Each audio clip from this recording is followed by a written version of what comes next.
Noriu priminti jums porą eilučių išgirdėtos šiandien Evangelijos pagal Matą. Ateikite pas mane visi, kurie vargstate ir esate prislėgti. Aš jūs atgaivinsiu. Imkite ant savo pečių mano jungą ir mokykitės iš manęs, nes aš romus ir nuolankios širdies. Ir jūs rasite savo sieloms atgaivą.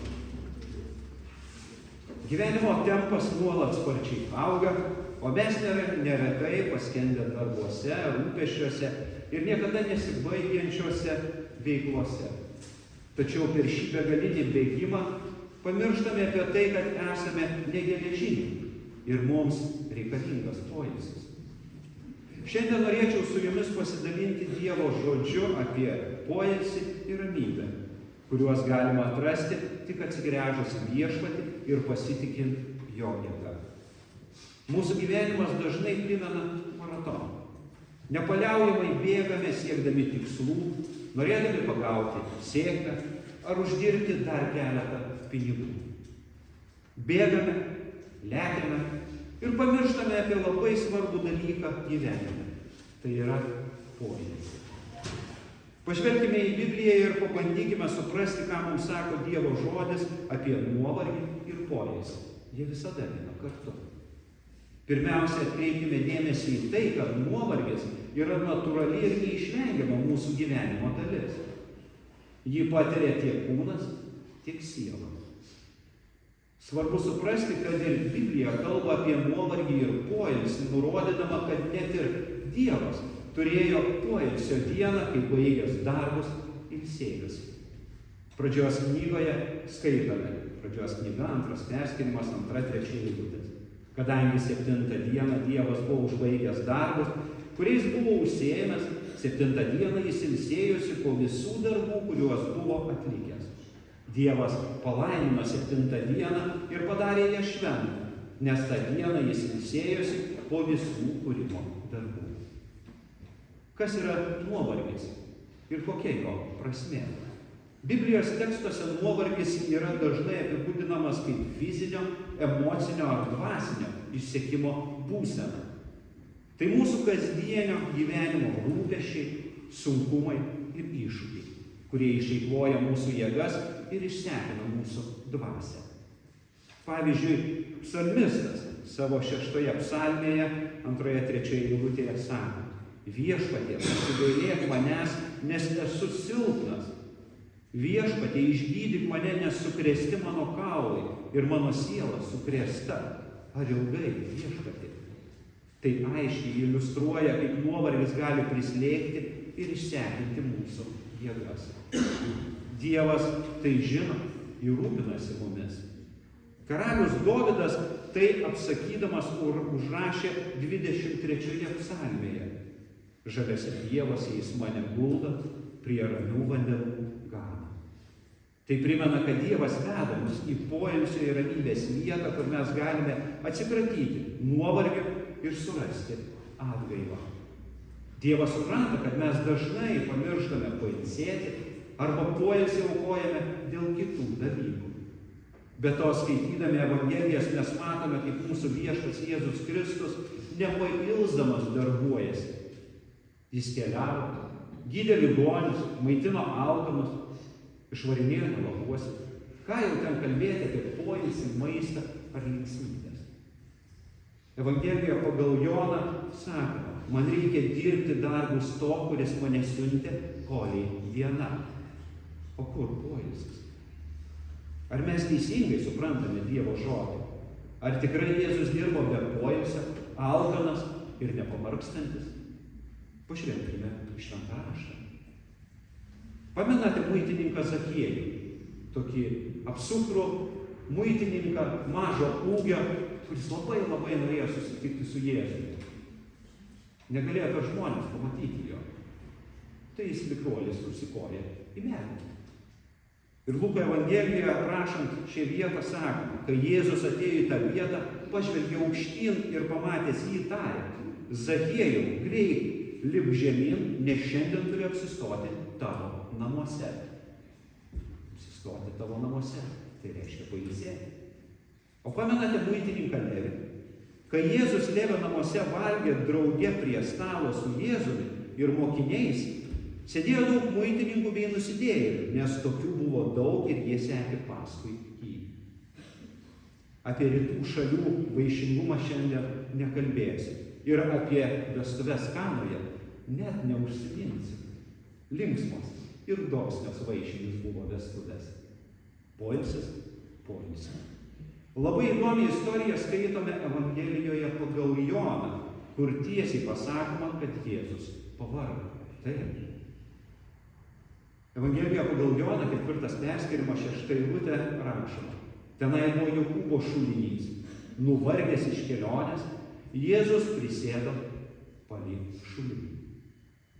Šioje Biblijos vietoje skaitome apie Jėzaus susitikimą su samariete moterimi prie Jokūbo šulinio. Čia pabrėžiamas Jėzaus žmogiškumas ir jo fizinis nuovargis bei poreikis pailsėti. Matome, kaip Jėzus nors ir Dievo sūnus, tačiau tuo pačiu ir žmogus po kelionės išvargęs prisėda palei šulinį.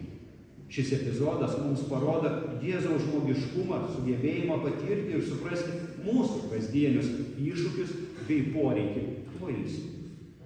Dar vienas svarbus dalykas, kuris mums itin svarbus nusiraminimui ir poilsiui, tai malda ir meditacija.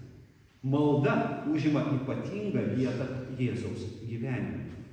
Evangelijose aprašoma, kaip Jėzus dažnai pasitraukdavo į nuošalias vietas melstis ir atgauti jėgas. Pavyzdžiui, Evangelijoje pagal Matą 14 perskirime, paleidęs minią, jis užkopė nuošaliai į kalną melstis. Atėjus vakarui, jis buvo ten vienas. Arba Evangelija pagal Luką 5 perskirimas. Tačiau garsas apie jį sklido vis plačiau ir didelės minios rinkdavosi jo pasiklausyti bei pagydyti nuo savo ligų, o jis pasitraukdavo į dykvietes melstis. To paties Jėzus mokė ir mokinius, taip pat moko ir mus. Evangelijoje pagal Morkų 6 perskirime sako, o jis tarė jiems, eikite savo vieni į negyvenamą vietą ir truputį pailsėkite. Mat daugybė žmonių ateidavo ir išeidavo ir jiems nebūdavo kada nepavalgyti, o pasistiprinti. Tai reikia. Kartais svarbu sustoti ir tyloje atsidėti Dievui, leidžiant savo sielai rasti ramybę ir poilsį per maldą ir pabuvimą kartu su Dievu. Tai gali padėti atsikratyti streso ir nerimo bei atsiverti Dievo veikimui savo gyvenime. Dar viena poilsio forma labai svarbi mūsų gyvenime. Atspėsi. Mes trečdalį gyvenimą praleidžiame. Vienas, teisingas, vienas.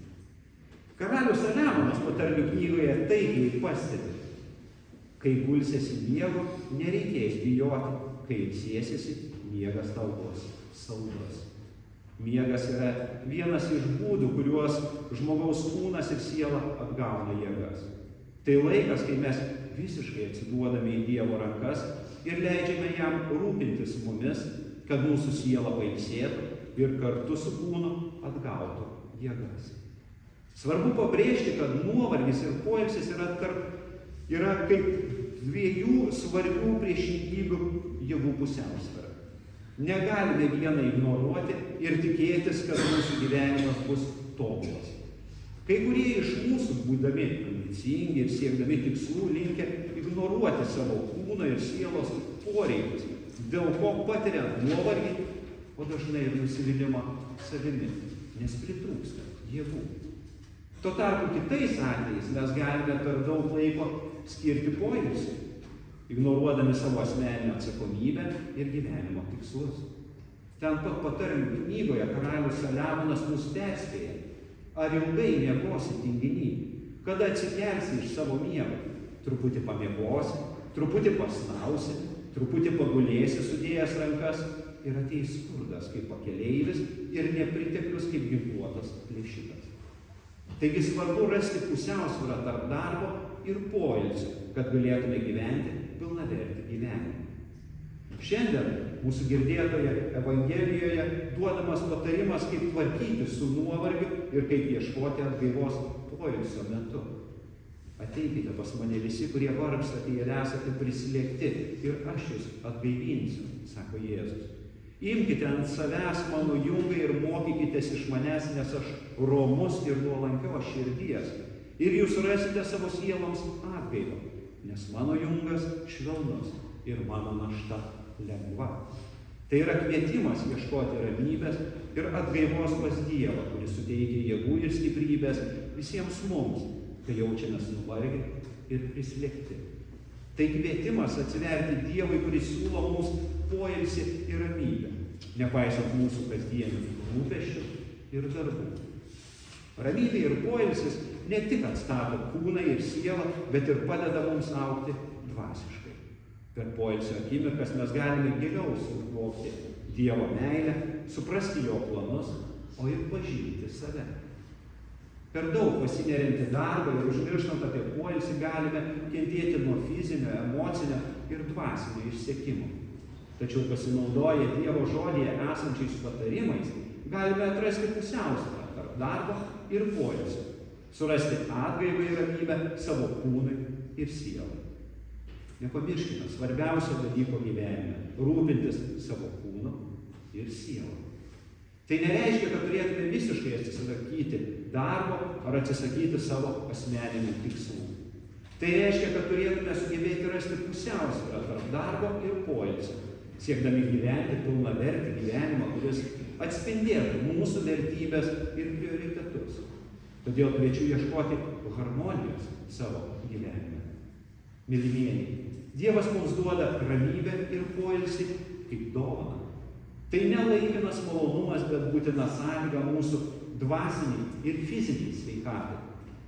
Priimkime jo dovaną. Te Dievo žodis gaivina ir stiprina mūsų tikėjimą kasdien, o šventasis sakramentas nuplauna mūsų nuodėmes amžinybei. Gyvenkime išmintingai, rūpestingumu ir ramybę, rūpinantį savo kūnu, sielą ir dvasią. Tada ir rasime tikrąją atgaivą kūnui, ramybę sielai, laimę, džiaugsmą ir viltį tikram gyvenimui.